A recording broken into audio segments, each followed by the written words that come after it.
Gente, então é um prazer estar com vocês todos, né, comemorando os 10 anos do Gruen, né? Eu vou tentar entrar direto na minha apresentação, porque eu não sei o tempo aí, depois você, né? Não sei que torna uns 40 minutos, mas enfim, né? Eu parto aqui, né? O que vocês estão vendo esse slide 1 aí, uma mensagem que me foi enviada pela Luzia, né? Pela Luzia, que está aqui, né? Não sei se ela se lembra, no dia 1º de junho de 2011, né, cerca de um mês após a defesa da sua tese de doutorado, que é intitulada Trilhas na Construção de Versões Históricas sobre o Grupo Escolar. Né? Defesa essa que ocorreu no dia 29 de abril de 2011, né, aqui na Unesp de Rio Claro, sob a orientação do professor Vicente Garim. Né? Bem, aí está a mensagem, olá, tudo bem, professor? Organizamos aqui em Campo Grande um grupo de estudos e estamos interessados em estudar textos que tematizem a memória. Sei que essa questão não ficou muito bem resolvida em minha tese e gostaria de voltar-me a isso agora. O senhor poderia, por gentileza, indicar alguns textos que nos ajudem na discussão, etc. Né? Enfim, aí segue a resposta que eu dei para a Luzia, acho que 2 dias após a mensagem. Né? Olá, Luzia, tudo bem? Antes de mais nada, não entenda que a questão da memória não tenha ficado bem resolvida na sua tese, pelo fato de eu ter acenado com outra perspectiva que se lidar com essa questão. Mas eu próprio tenho muita vontade de desenvolver melhor essa perspectiva, que está baseada nas reflexões completamente esparsas e assistemáticas de Einstein a esse respeito. Penso que não há nada escrito nesse sentido, mas tão logo eu consigo escrever algo mais articulado sobre isso, entro em contato com você e envio, né? Não só o texto, como também bibliografia, etc. Bem, o que eu gostaria então hoje de fazer aqui, gente, não é propriamente prestar contas, né, junto à Luzia, de uma promessa que ainda não cheguei a cumprir do modo, né, como eu gostaria, pelo menos, né? Mas achei que seria oportuno retomar o problema da memória nesse evento do Gruen, né? Em primeiro lugar, como uma forma de demonstrar meu reconhecimento e apreço por todos os integrantes desse produtivo grupo de pesquisa, constituído por professores, alunos e ex-alunos espalhados por todo o Brasil, que, sob a batuta competente do professor Vicente Garim, vem realizando investigações no terreno da educação matemática brasileira e tem acumulado um conjunto expressivo de conhecimentos originais, não oficiais, de base e de raiz, como eu posso chamar, acerca das diferentes formas de vida vividas no interior das escolas e nas escolas dos interiores, etc. Né? Vidas de professores, encenadas por professores e captadas pelas lentes originais dos integrantes do grupo e que orientam as práticas de investigação historiográfica na perspectiva da história oral, concebida como metodologia de pesquisa. É claro que tais práticas de investigação historiográfica tomam como ponto de partida, ainda que não exclusivamente, um corpus de narrativas presenciais constituídas pelo pesquisador, realizadas face a face e registradas por um artefato tecnológico, nem sempre, mas quase sempre. Né? Os narradores são convidados a produzir suas narrativas com base em suas experiências de vida. E é nesse ponto que parece intervir o problema da memória como um problema filosófico para a investigação historiográfica. Entretanto, sob uma perspectiva wittgensteiniana, o uso da palavra memória deve ser problematizado, uma vez que o próprio Wittgenstein, embora não tenha proposto nenhuma teoria alternativa sobre a memória, a submeteu a uma terapia gramatical com o propósito de desnaturalizar os significados mais recorrentes associados com o uso da palavra memória. Né? Parcialmente, então, inspirado nessa terapia, utiliza o recurso da encenação fictícia, né, envolvendo 2 personagens que chamarei aqui com os nomes fictícios de Luzia e Edneia. Ok? Não fictícios assim. Bom, então o que se segue é a encenação. Né? Uma questão que sempre me intrigou, Edneia, é de saber como a nossa memória pode acessar acontecimentos, fatos ou eventos ocorridos no passado, se eles já não mais existem no presente. De uma coisa estou certo, Luzia, nós não podemos acessar diretamente o nosso passado, mas só postulando a existência de algo que faça uma mediação entre as nossas experiências subjetivas do presente e do passado. É esse algo que eu chamo de memória. Para mim, memória é uma faculdade inata, uma capacidade natural de nossa mente, semelhante a um espelho dotado do poder de refletir as nossas experiências passadas no presente. Já eu, Edneia, penso que nós não precisamos desse postulado e nem de uma concepção de memória vista como mediação entre nossas experiências subjetivas do presente e do passado. Qualquer que seja a palavra que a gente use para nomear esse suposto mundo subjetivo interior, seja a palavra mente, espírito, alma, eu, self, consciência, inconsciente, etc. Luzia, como é que você explica então que ao longo da nossa história, místicos, filósofos e até mesmo cientistas tivessem inventado tantas palavras para nomear algo que para você não existe? Palavras novas para se nomear o mesmo fantasma? Olha, velho, explicar não sei não, mas achei muito esclarecedor você ter se referido a essas supostas entidades mediadoras com a palavra fantasma. Mas como há sempre um filósofo preparado para se defender qualquer causa, há aqueles que não só postulam fantasmas, ou só postularam fantasmas, como também tentaram provar a sua existência. Você está se referindo a algum filósofo especificamente? Sim, refiro-me a René Descartes.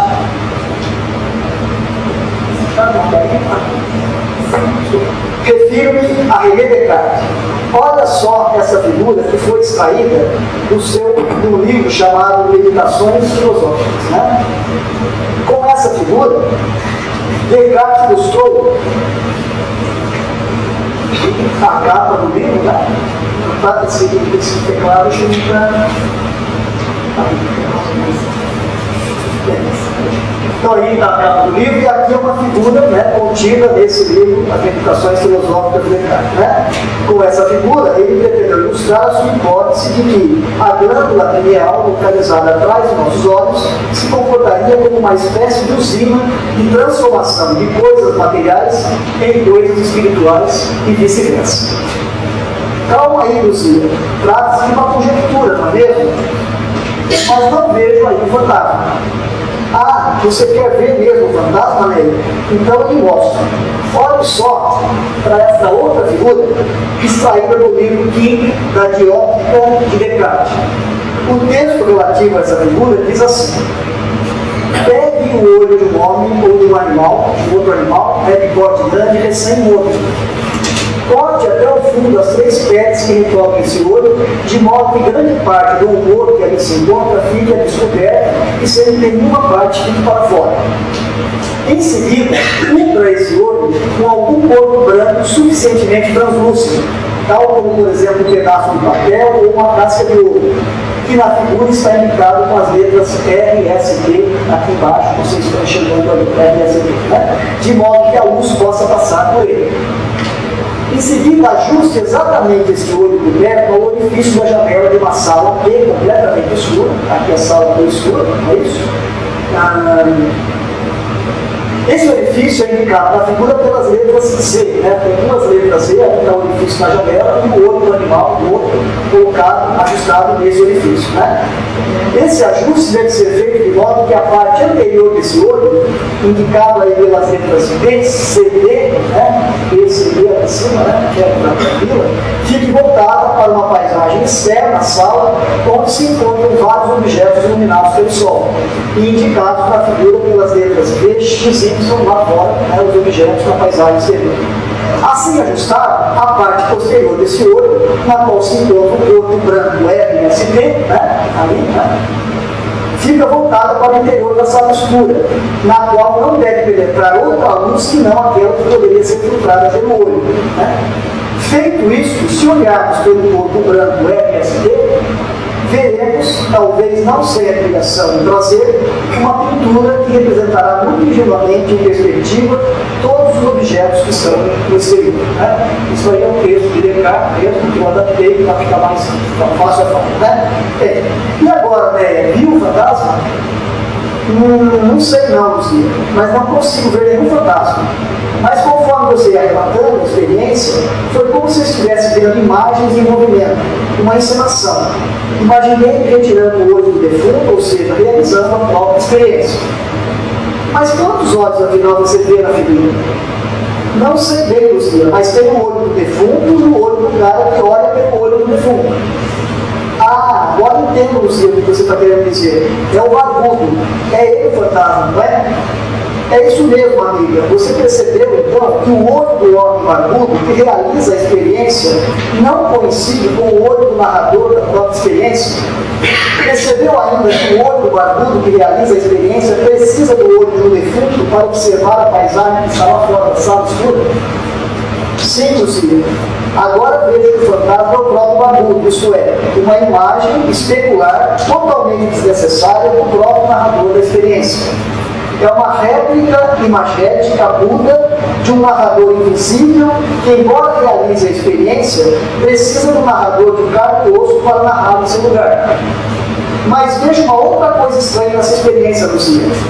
Por esse fantasma precisou... Por que esse fantasma precisou emprestar o olho de um animal para olhar para o lado de fora? Por que ele mesmo não colocou o seu próprio olho no orifício aberto na janela?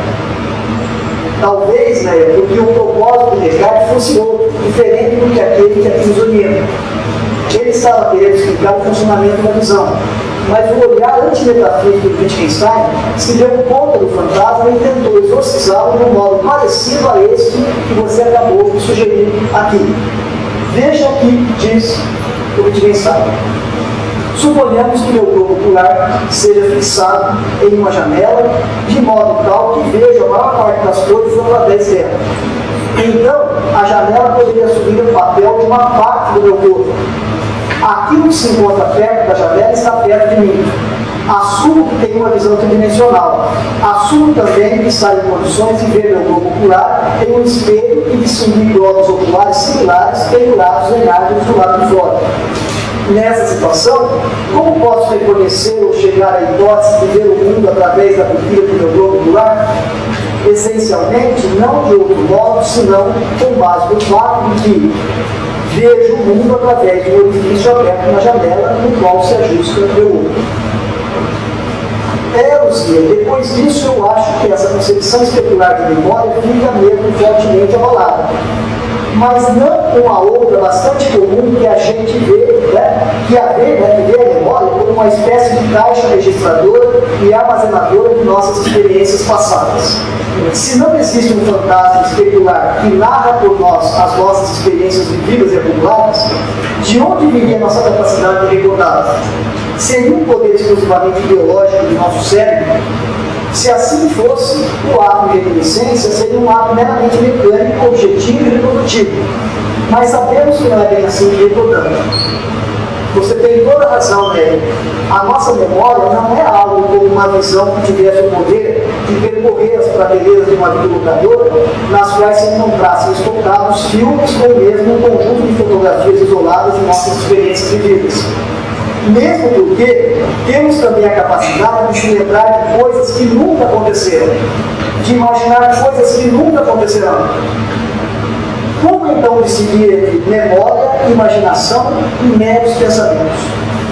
Concordo com você, Luzia. Por exemplo, acabo de imaginar como se uma encenação tivesse de fato se transcorrido em minha memória um fauno dançando um prelúdio à tarde de um fauno de BBC.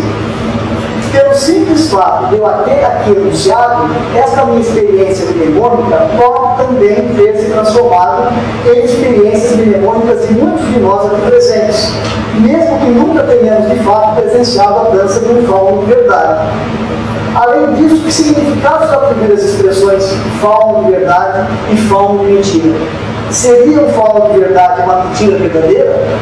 E um fauno de mentira, uma mentira mentirosa e, portanto, uma verdade? Ney, depois de tudo isso que você acabou de falar, eu estou começando a achar que o passado não nos é acessível de forma alguma. Mas se isso fosse verdade, Luzia, então a narrativa que uma pessoa faz da sua história de vida nada teria a ver com suas experiências efetivamente vividas. Segundo então elas, pura fantasia? Não quis dizer isso, né?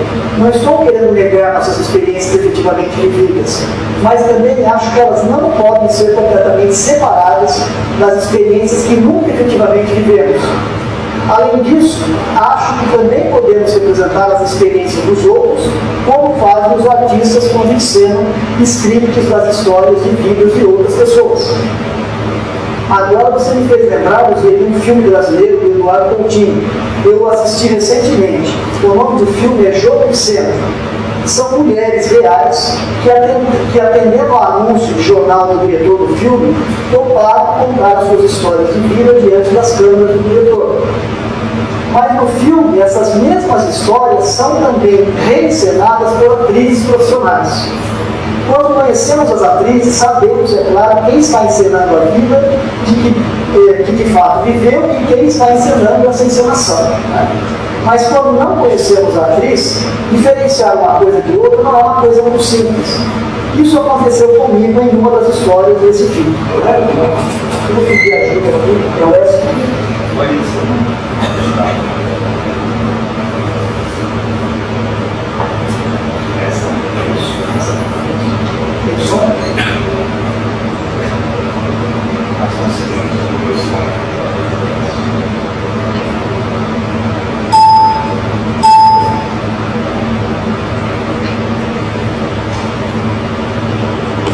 Não. Quer dizer que eu te conheço mais que você, é isso? Não conhece. Mas você vai ficar calma, né? Não, já tô calma. Meu casamento durou 24 anos. Tá? Você quis separar hoje? Não, ele que quis. Né? Ele disse que ia curtir a vida dele, que só que ele queria sem eu e sem os filhos. Que ele queria curtir, né? E a gente conseguiu juntar bastante dinheiro, sabe? A gente comprou um carro, mas ele disse que agora ele queria curtir a vida, que não queria levar nem eu nem as crianças. Aí ele foi embora. Mas aí a gente começou a viver de novo, né? Eu e meus filhos. Meu filho acordava 4 horas da manhã, porque ele saía cedo para trabalhar, sabe? Às 4 da manhã. A minha filha saía depois porque ela pegava mais tarde. Mas a gente acordava, a gente fazia café da manhã, e a gente tomava café junto, né? Aí meu filho saía para o serviço e em seguida minha filha saía também. E eu ficava em casa, eu fazia comida, ficava fazendo as coisas. E a gente ficava planejando fazer festa, sabe? Porque eu sempre fui muito festeira. Então, a gente gostava tanto de comemorar que a gente tinha 2 aniversários por ano. Cada um tinha 2 datas por ano. Para poder a gente fazer bastante festa, sabe? Mas, quando foi no dia 5 de março, a madrinha do meu filho passou mal. E aí ela teve que ser hospitalizada e tal, e precisou de alguém, né, para ficar com ela. E eu fui ficar com ela. E no dia que, à noite, era para chegar alguém para me render, aí o pai dos meus filhos chegou com os irmãos. Aí eu estranhei, porque por que estava todo mundo lá, né? Aí eles falaram, não, a gente está todo mundo aqui, que a gente veio para te levar para casa, tem que ir embora. Eu falei, mas por que veio todo mundo? Mas estava todo mundo, mas não estava nem meu filho, nem a minha filha. Então eu fiquei cismada, eu comecei a ficar nervosa. Aí foi quando eles falaram que o meu filho tinha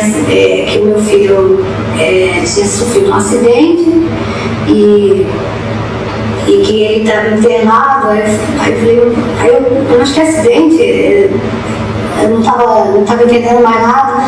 Aí eu falei, mas como é que meu filho está? Aí eles falaram, não, ele está bem, mas aí eu fiquei desconfiada. Meu filho está internado, a minha filha não veio.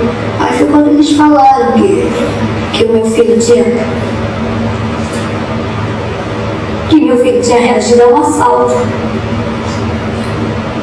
e que mataram ele. Aí foi a pior parte da minha vida. Eu fiquei desesperada, falando, por que Deus fez isso? Eu perguntava a Deus, por que fez isso comigo? E eu dizia assim, Deus, ressuscita meu filho. Vai lá ressuscitar meu filho. Mas ele não ressuscitou, não. Aí eu tive um período de muita tristeza, fiquei muito triste. Eu ficava... eu não dormia, eu tomava remédio para dormir, eu não dormia. Eu fiquei numa janela até a missa de 7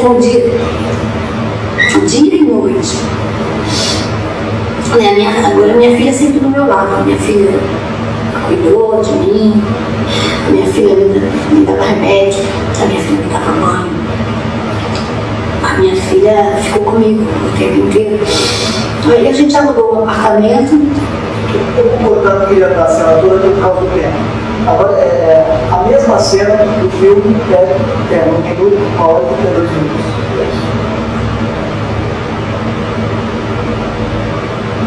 Pode passar. Não,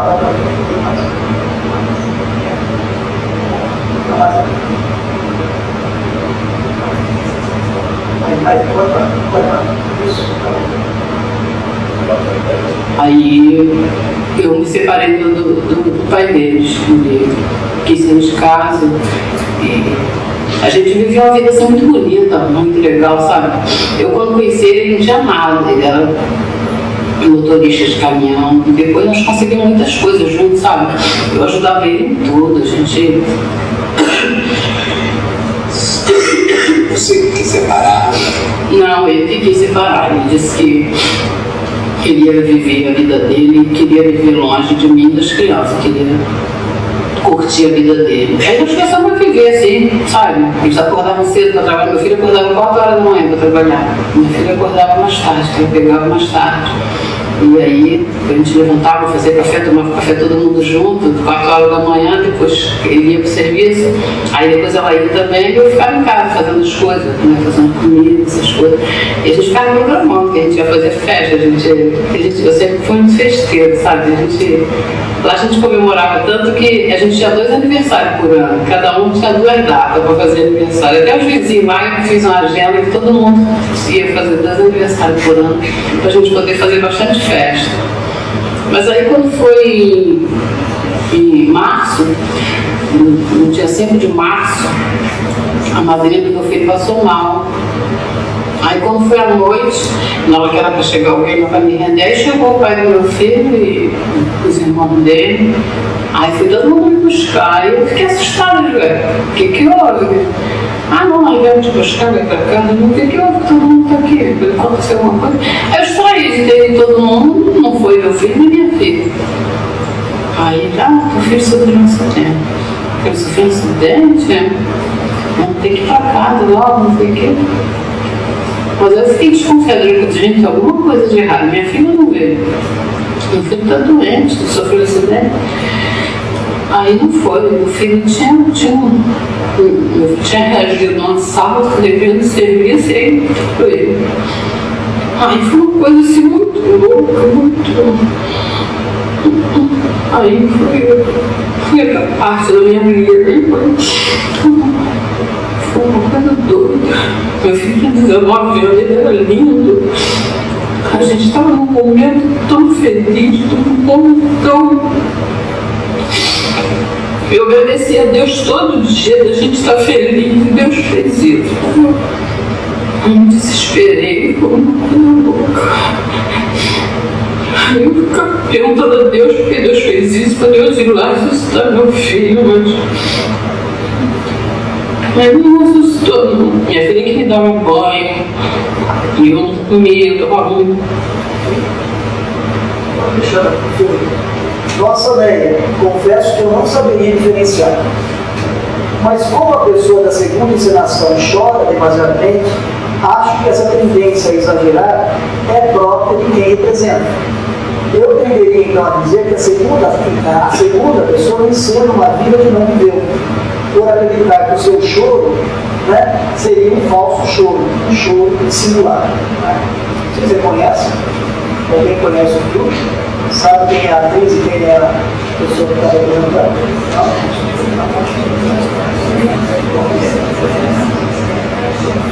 Mas, Luzia, o falso choro não é também um choro? Aliás, nesse mesmo filme, após as encenações das atrizes profissionais, o diretor sempre nos pede para comentarem as suas próprias performances. Né? Um desses comentários, acho que da Maria Pera, parece ter tudo a ver com essa nossa discussão. Agora, na Chefeza, 47 minutos. Só mais um trechinho da Maria Pera. A Maria Pera, eu gosto do eu junto o vídeo deles falando, a Maria Pera agora fez uma outra encenação. Foi uma vez, 47, acho que é.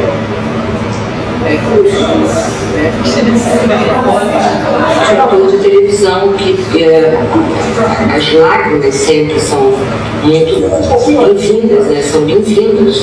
Todos desejam ser, mas vem a filha, né? A tua filha, a tua continuidade, vem na memória emotiva, vem a carinha da filhinha, né? Isso é algo que eu não sei se é interessante ficar, que eu te falei das vezes que a gente se encontrou, que é quando o choro é verdadeiro, a pessoa sempre tenta esconder, né? Assim, esconder, não quer esconder, não quer esconder. Falando de pessoa geral. Na frente de uma câmera, né? Quando vão, sei lá, numa análise, não sei o que cada análise é, mas quando o sentimento é doloroso, verdadeiro, a pessoa tenta esconder a lágrima. E o ator, principalmente o ator hoje, tenta mostrar a lágrima, né? Então essa é uma Fala hoje porque você faz no programa ou porque você faz uma coisa no teatro? Eu acho que é o ator mais da tela, principalmente o ator de televisão, que as lágrimas sempre são muito bem-vindas, né? São bem-vindas.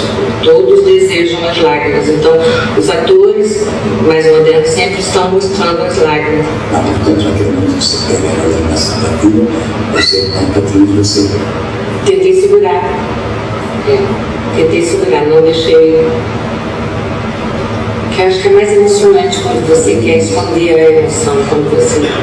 sabe uma coisa que eu botei aqui até para te mostrar. Acabasse. Que Deus me livre de mostrar. Acabasse fora. Cristal japonês.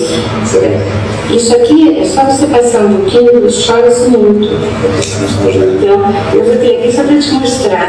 Eu falei assim, se o Coutinho fizer muito que chore, eu faço assim e choro. Então, se você pedisse muito, se eu não conseguisse chorar, é uma angústia. Luzia agora falando, essa fala da Maria Pera, né, me fez lembrar de um aforismo do Wittgenstein, que diz o seguinte, que o jogo de dizer aquilo que se vê sem simulação é mais radical e mais primitivo do que o jogo da dissimulação. E mais ainda, ele constitui a sua condição de possibilidade. E ele acrescenta que temos a tendência para não nos apercebermos disso apenas porque encaramos o funcionamento da linguagem como dado, sem analisar o modo com que falamos daquilo que falamos. Mas se é assim, Luzia, então haveria um modo de distinguirmos entre realidade e ficção? Sabe de uma coisa, Luzia? Talvez a gente devesse mesmo pensar no passado como algo que se perdeu. Mas nem tanto como algo que se perdeu, mas que se encontra ali na sala ao lado, sala a qual infelizmente o acesso nos é vedado. Mas, Neia, se o acesso à sala ali ao lado nos é completamente vedado, então continuamos na mesma. Como distinguir, afinal, entre experiências realmente vividas e ficção? Como distinguir entre uma narrativa baseada em experiências realmente vividas e uma mera narrativa literária? Que diferença haveria, então, entre historiografia e literatura? Acabo de me lembrar de Hobsbawm, em um capítulo da sua autobiografia, denominada Entre Historiadores, no qual ele se pergunta o que teria acontecido durante a sua vida com a sua maneira de escrever a história, a resposta dele é a seguinte: mais do que nunca a história é atualmente revista ou inventada por gente que não deseja o passado real, mas somente um passado que sirva aos seus objetivos. Estamos hoje na época da mitologia histórica em que cada vez mais se procura minar a convicção de que as investigações dos historiadores, mediante regras geralmente aceitas de lógica e de evidência, distinguem entre fato e ficção, entre o que pode ser estabelecido e o que não pode, aquilo que é e aquilo que gostaríamos que fosse, palavra de Hobsbawm. Calma aí, Luzia, acho que agora você está fazendo uma hiperinferência da minha fala a respeito da sala de ao lado. Eu só quis dizer que o acesso a ela nos é vedado, o que não significa que não possamos conjecturar sobre o que se passou dentro dela. Mesmo porque a própria hiperreferência que você fez em minha fala acabou de entrar na sala ali ao lado. Pelo menos nós que estamos aqui trocando ideias, somos testemunhas de que, de fato, essa hiperreferência se encontra lá dentro, ainda que nenhum de nós possa ter acesso à sala. Na verdade, Lucila, eu só quis contrapor as suas concepções metafóricas aqui colocadas de memória como espelho, de memória como caixa registradora cumulativa, uma outra que vê a memória como um conjunto de rastros de significação constituídos no presente em direção não a um suposto passado, mas em direção ao próprio presente, isto é, em direção à sala ali ao lado, que também está ao nosso lado aqui no presente. O que há dentro dela nunca poderemos saber com certeza.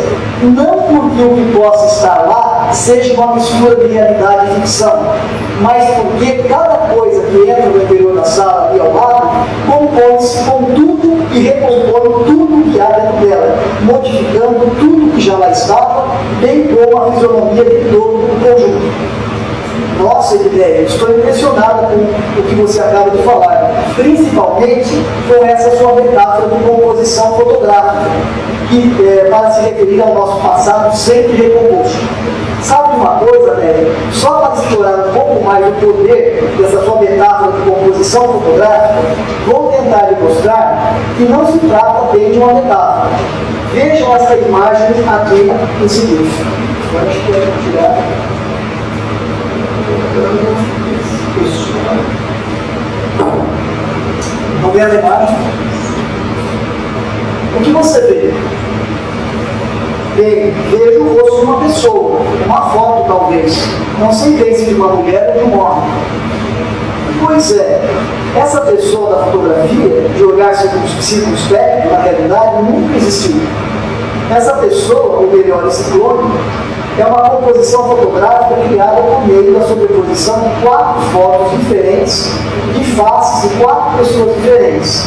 3 irmãs austríacas de meia idade e o irmão delas, o genial filósofo Ludwig Wittgenstein. Aí está, né, a família Wittgenstein. Nossa, você está dizendo a verdade, Luzia? É mesmo impressionante. Foi o próprio Wittgenstein que, em meados da década de 1920, produziu essa composição fotográfica com a ajuda de um fotógrafo chamado Moritz Nahr, seu amigo.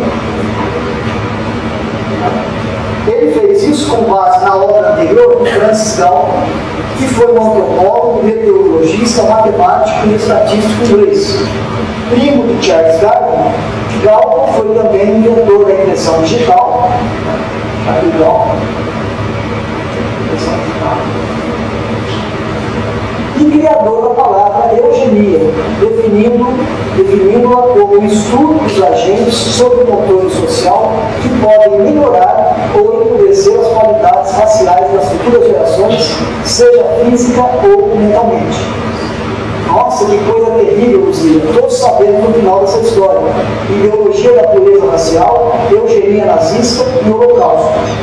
Sim, Nélia, você tem razão. Isso tudo parece ter começado com uma encomenda feita a Galton pelo historiador e crítico literário chamado Joseph Jacobs, que propôs a Galton que criasse fotografias compósitas do tipo judeu ou do judeu típico, né? A partir de fotografias de meninos trabalhadores judeus.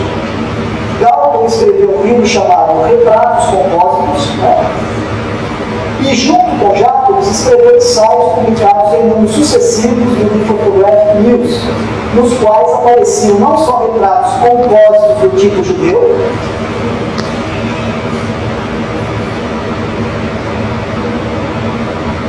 como também retratos compósitos do criminoso típico, do estudante típico, do cientista americano típico, e também da família típica.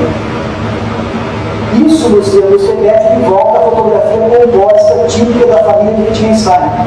Teria sido através desses tipos de experimentos que Wittgenstein tornou a expressão semelhanças de família? Sim, velho, parece ter sido esse o convite, mas é preciso fazer uma distinção ideológica de fundo entre os propósitos que orientaram a produção de retratos compósitos do Galton e do Wittgenstein.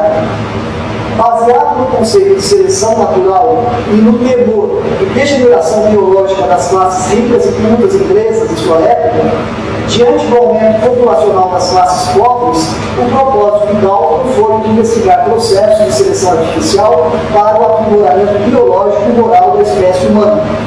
Já a produção de fotografias compósitas por parte de Wittgenstein parece ter sido orientada pelo propósito de se desconstruir a crença básica da ideologia eugênica. Nesse sentido, a conclusão que chegou Wittgenstein foi a de que o rosto resultante em uma fotografia compósita só poderia ser visto como uma resultante imprecisa e desfocada em que todos os tipos de possibilidades poderiam ser revelados, mas nunca um traço comum entre todos os tipos. Luzia, estou aqui pensando como tudo isso poderia relacionar-se com nossa concepção de memória como um conjunto de rastros de significação constituídos no presente. Veja só, essa conclusão de Wittgenstein nos permite ver uma fotografia compósita simultaneamente como um momento congelado, fora do tempo, isto é, como uma possibilidade de se olhar para o passado, mas também como todas as possibilidades de se olhar para o passado, mas nunca como uma possibilidade de se olhar para o passado de uma maneira comum e originária ou de uma mesma e única maneira. Uma fotografia compósita, quando vista em um relance, não nos permite identificá-la como algo composto de outras fotografias. Ao contrário, nos passa uma sensação de clareza e nitidez que não coloca sob suspeita a existência e a unicidade da pessoa fotografada. Mas se você mantiver seus olhos continuamente abertos para ela, para a fotografia, sem piscar, você poderá também vê-la de uma outra maneira, isto é, como uma sucessão dinâmica de imagens, geradora de uma sensação de imprecisão, de embaçamento e desfocalização. Assim, se você apenas olhar aquele lance, você irá reduzir a sua complexidade a um único aspecto, a uma única perspectiva. Essa sua observação me fez lembrar de um dos estudos do historiador Carlo Ginzburg, contido no livro denominado O Fio e os Rastros, que tem como subtítulo o verdadeiro, o falso e o fictício. Esse estudo se chama No Rastro de Israel Bertucci e parece ter sido escrito por Ginzburg com o propósito de se desfazer de uma crítica que o historiador Eric Hobsbawm remeteu a perspectivas culturalistas relativas ao modo de se escrever na história e, particularmente, a perspectiva descontínua e indiciária da mídia história inaugurada pelo próprio Ginzburg. Acho, que o seu comentário sobre as fotos compósitas explicita essa tensão entre o contínuo e o discreto que se manifesta na nossa concepção de memória como um conjunto de rastros de significação constituídos no presente. Lembro-me ainda que foi nesse mesmo ensaio no qual Ginzburg se propôs a investigar a verdadeira identidade de Israel Bertucci, que ele também se refere aos retratos compósitos de Wittgenstein.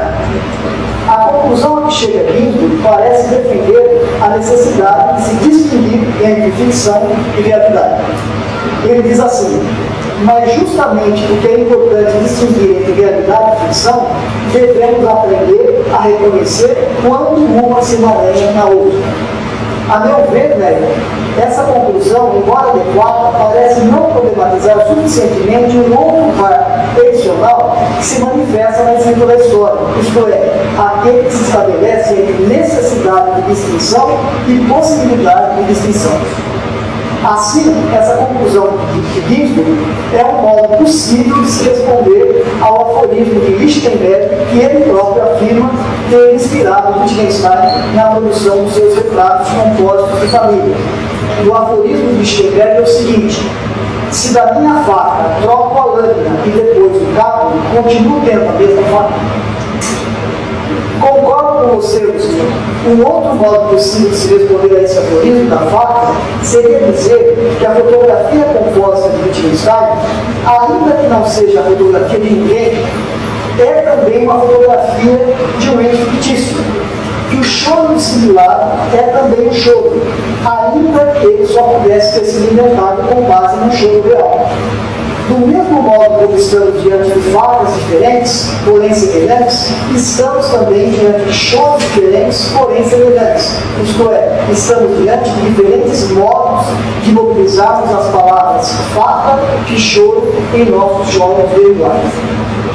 Concordo plenamente, Léo, mas eu estou aqui ainda pensando sobre esse seu modo de se referir a uma fotografia compósita como um momento congelado fora do tempo. Estou intrigado. É como se o passado, a sala ali ao lado, estivesse ao mesmo tempo fora do tempo e no tempo, em nosso tempo. E daí, a foto composta da composição da família Wittgenstein, em um único rosto de família, embora empiricamente produzido com base na composição de rostos reais, ainda que possa parecer-nos familiar da família, não é a foto de nenhum membro real da família. É um rosto de ninguém, é uma gramatical. E por ser um rosto de ninguém, pode também ser o rosto de qualquer um. É como um fauno dançando o prelúdio à tarde de um fauno do BBC a que você se referiu. O rosto fictício único da família Wittgenstein nada mais é do que um jogo fictício de linguagem, constituído a partir de outros jogos reais de linguagem, quais sejam as fotos reais, os rostos reais, de cada um dos 4 membros reais da família Wittgenstein. Onde estão essas pessoas agora? Dentro ou fora da sala ali ao lado? E as fotos reais de seus rostos? Dentro ou fora da sala ali ao lado? E a foto real do rosto típico, fictício da família Wittgenstein? Onde está agora? Dentro ou fora da sala ali ao lado? E esse próprio rosto típico, fictício da família? Dentro ou fora? Nem dentro e nem fora? E o fauno dançando o prelúdio à tarde do fauno? Dentro ou fora? Nem dentro e nem fora? Apenas em momentos congelados fora do tempo? Em nossa memória? E nossa memória, dentro ou fora da sala de ao lado? E nós, dentro ou fora? Começo a suspeitar, Lucia, que a sala ali ao lado, se de fato ele estiver ali ao lado, não tem nem interior e nem exterior. É uma sala temporal, invisível e sem portas. Nela entramos e saímos quando bem quisermos. Fluxo contínuo, ou melhor, fluxo discretamente contínuo ou continuamente discreto. Será, né, que essas nossas metáforas topológicas para se referir à memória, ao tempo e ao passado seriam adequadas? Começo a suspeitar delas. Suspeito que tempo, memória, passado, presente, futuro, nada mais são do que palavras criadas a partir de usos normativos que delas fazemos em nossos jogos de linguagem. Começo a perceber que a memória não é uma capacidade inata dos seres humanos, mas sim uma capacidade inerente a nossos jogos de linguagem. O que poderia haver de mais banal do que a memória? Todos nós nos vemos reiteradamente em estado de reminiscência, de modo que seria praticamente impossível distinguir em que momentos estamos rememorando e em que momentos estamos simplesmente pensando. E como o pensamento não poderia ser praticado privadamente na ausência de uma linguagem pública, o mesmo vale para os nossos jogos memorialísticos de linguagem. Poder imaginar ou recordar-se de algo que efetivamente não ocorreu, ou de seres que nunca de fato existiram, é uma propriedade de nossos jogos simbólicos públicos de linguagem. Digo mais, Lucia. Digo que recordar ou lembrar-se de algo é uma capacidade individual aprendida por nossos corpos, por nossos cérebros, de acessar outros estados ou momentos de nossas experiências corporais. E é a existência de jogos simbólicos de linguagem e a possibilidade ilimitada de sempre produzirmos novos jogos diferentes que nos permite recordar de nossas experiências. Esse nosso modo de ver a memória como um conjunto dinâmico de rastros de significação constituídos no presente em direção não ao suposto passado, mas em direção ao próprio presente, nos permite também falar de outro modo de nossas práticas de reminiscência.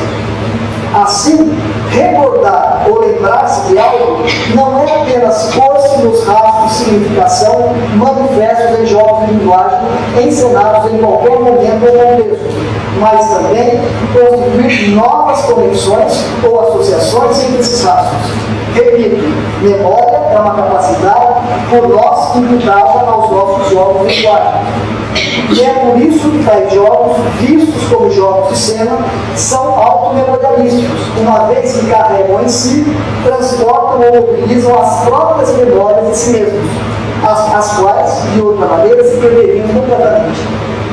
Concordo, Néia, e é por isso também que em investigações historiográficas a possibilidade de se rastrear memórias e práticas culturais está pautada no pressuposto de que rastros memorialísticos de significação podem ser identificados e até certo ponto esclarecidos mediante recursos iniciais de conexão simbólica baseados na noção de diversidade de semelhanças de família e diferenças de família. E aqui, esclarecer não significa estabelecer conexões deterministas de causa e efeito entre rastros de significação e nem tentar demarcar rigidamente fronteiras entre o real e o fictício, mas percorrer diferentes usos do que se quer esclarecer em diferentes jogos de linguagem reais ou fictícios. Já percorremos aqui nessa nossa conversa, Nélia, alguns usos sociais de fotografias compósitas. Quero lhe mostrar mais alguns. São obras inspiradas em fotografias compósitas do artista escocês Eduardo Paulos, que pode, por ter sido um adepto da filosofia de Wittgenstein, retratou no campo das artes visuais aspectos do pensamento desse filósofo em suas serigrafias. Nesta, ele combinou uma única fotografia de Wittgenstein com o rosto de John Lennon e com imagens gregas e astecas esculpidas em pedra. Segue-se detalhes dessa sequência, né? Que está na tela.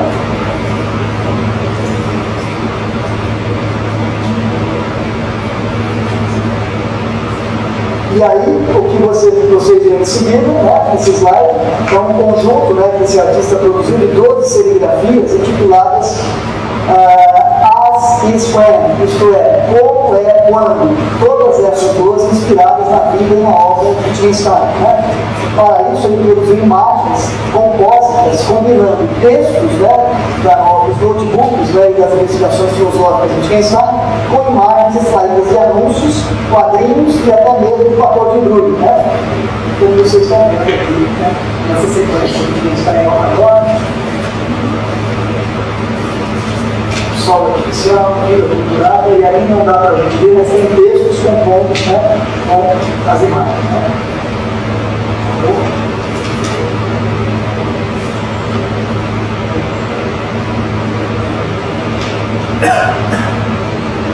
Realidade, experiência,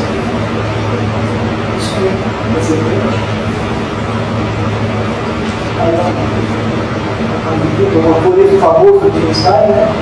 Ele deve, por assim dizer, tirar, né, a escada, tirar a escola depois que você olha para ele. Bem, acho que foi um belo exemplo, Zia. Penso que outros usos de fotografias compostas poderiam ser percorridos e problematizados. É nisso que, a meu ver, consistia a tarefa terapêutica da pesquisa historiográfica, sob uma perspectiva anticarceriana. Poderíamos ver cada uma dessas fotografias compósitas como narrativas imagéticas, imaginativas e fragmentárias do mundo contemporâneo. Assim, Luzia, sob uma perspectiva anticarceriana, o narrador não é um eu interior ou um fantasma cartesiano que funciona como um meta-intérprete das experiências corporais efetivamente vividas por ele.